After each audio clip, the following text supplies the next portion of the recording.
Hello दोस्तों, आज मेरे पास ये पंखा रिपेयरिंग के लिए आया था। इन्वर्टर मॉडल टेक्नोलॉजी में है ये।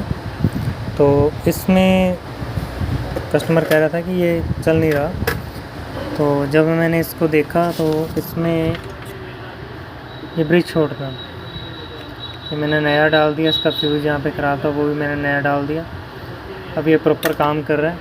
तो मैं आपको दिखाता हूँ कैसे काम करता है।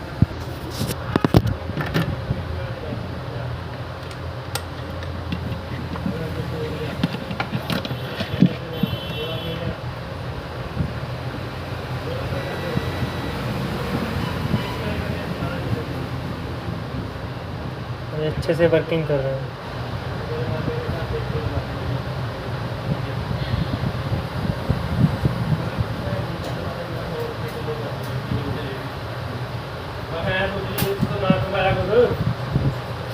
सामने